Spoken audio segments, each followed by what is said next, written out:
জয় নিয়ে তো আমাদের কোনো শঙ্কা নেই বা সংশয়ও নেই। আমাদের উদ্দেশ্য হচ্ছে আরও গণতান্ত্রিক পদ্ধতিতে আরও বেশি আসন নিয়ে কীভাবে ক্ষমতায় আসা যায়, মানুষকে আরও বেশি কীভাবে খুশি করা যায়, সংগঠনকে আরও কীভাবে সেবার মাধ্যমে সংগঠন করা এবং পার্টিকে তৃণমূল স্তর পর্যন্ত শক্তিশালী করা এবং আমাদের আরও বেশি সংখ্যক আসন নিয়ে কীভাবে আমরা মানুষের আশীর্বাদ নিয়ে ক্ষমতায় আসবো সে নিয়ে আমরা ভাবছি। এবং আগামী কিছুদিনের মধ্যে অনেকগুলো নির্বাচন আছে, আপনারা জানেন। আমাদের ডিসি ইলেকশন আছে, তারপর আমাদের যে লোকাল বডিজ, আমাদের নগর পঞ্চায়েত, যে মিউনিসিপ্যাল কাউন্সিল, কর্পোরেশন ইলেকশন আছে, তারপর 28 সালের নির্বাচন। তো 28 সালের নির্বাচন নিয়ে আমাদের কোনো সংশয় নেই। যারাই এখন বলছে অনেক কিছু, তাদেরকে মানুষ দেখেছে বিগত দিনে কী করেছে, আর বর্তমানে ভারতীয় জনতা পার্টিকে দেখছে।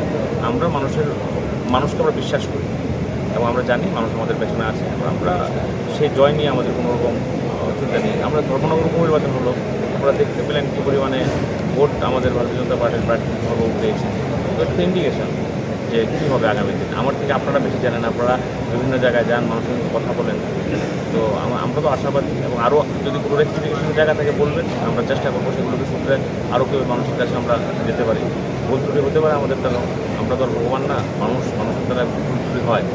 যদি কিছু এরকম দেখেন আপনারা বলবেন, আমরা খুব স্পোর্টিংলি বিষয়টা নেবো এবং ওটার উপর কাজ করবো কীভাবে সেটাকে ঠিক করা যায়। মাতৃশক্তির স্নেহ বাচনতা গ্রহণ করে আমরা আগামী দিনে এগিয়ে যেতে চাই এবং সবার মধ্যে দীনদয়াল উপাধ্যায়ের একাত্ম মানবতাকে বাধ্য করে আমরা একে অন্যের